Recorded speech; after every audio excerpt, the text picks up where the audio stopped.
Imagine walking into a place you built with your own hands, only to face something unexpected. Something that tests your patience, your strength, and your character. What would you do? Would you rise above it or let the moment break you? If you're new here, welcome to Storytime with Rose, where we share stories that inspire, motivate, and teach life-changing lessons. Don't forget to subscribe to stay inspired. Like if this story moves you, comment your thoughts and share it with someone who could use a dose of inspiration today. Now, sit back and listen closely because this is a story that will make you rethink strength, kindness, and what true success really means. Let's dive in.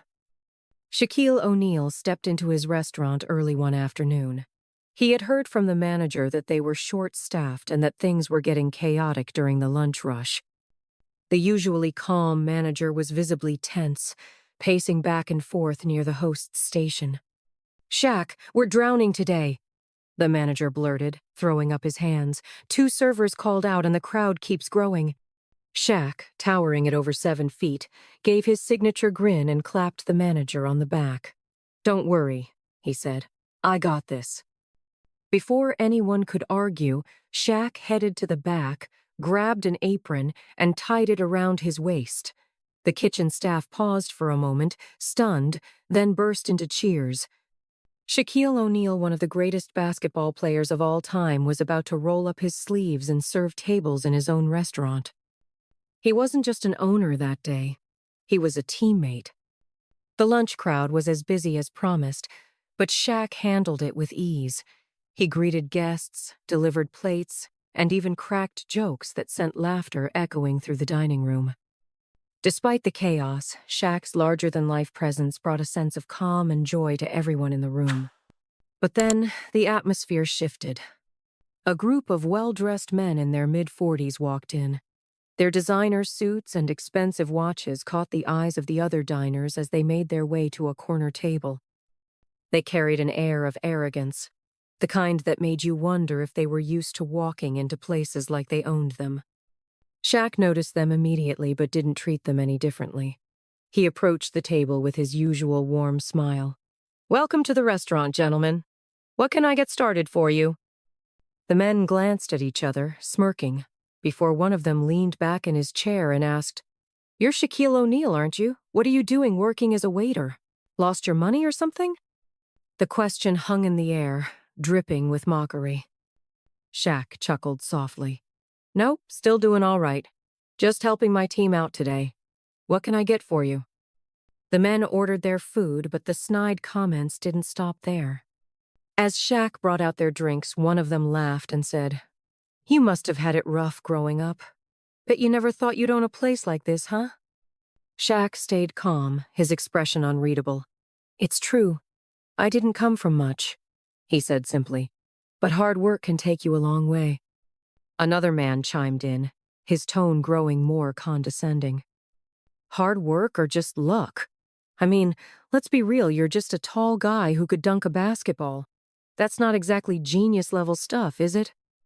The other diners in the restaurant were starting to notice the exchange. Whispers spread across the room as people realized the group was insulting Shaquille O'Neal in his own restaurant.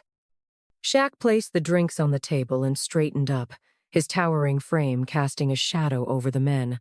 For a moment, the restaurant fell silent, waiting to see how he would react. But instead of anger, Shaq gave a small smile. "Enjoy your drinks," he said calmly before walking away. As the meal went on, the men's taunts grew louder. They questioned Shaq's intelligence, mocked his background, and made thinly veiled racist remarks. It was clear they wanted a reaction. Finally, as Shaq returned to their table to deliver the check, one of the men sneered, "You know, for a guy who's supposed to be a millionaire, you sure seem happy playing servant today." The room went silent again. This time Shaq didn't leave.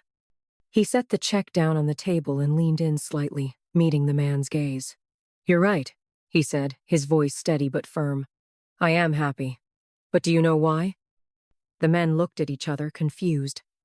"I'm happy because I know who I am," Shaq continued. "I've worked hard for everything I have, not just on the court, but off it. And part of that is understanding that no job is beneath me. I can serve food, clean tables, or run a business because what I do doesn't define me. Who I am does. The group was stunned into silence, but Shaq wasn't done. You see, gentlemen, I've learned that true success isn't about how much money you make or how fancy your suit is. It's about how you treat the people around you. And right now, the way you're acting, it doesn't say much about your success. One of the men shifted uncomfortably, but Shaq pressed on. You tried to put me down because you thought it would make you feel bigger. But here's the thing. Real strength comes from lifting others up, not tearing them down. The tension in the room was palpable. The men looked around, realizing that the entire restaurant was watching them. Their smug expressions began to fade.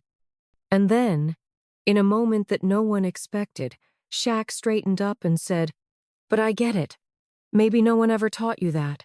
So here's what I'll do. I'll cover your meal today. Consider it my way of showing you what leadership looks like." The restaurant erupted into applause. The men, now thoroughly embarrassed, muttered awkward apologies and hurried out of the restaurant. As they left, Shaq turned back to the other diners, a humble smile on his face. "Thank you for your patience, everyone. Let's get back to enjoying some good food." Later that evening, as the restaurant began to wind down, the manager approached Shaq. "I don't know how you kept your cool back there," he said. "Most people would have lost it."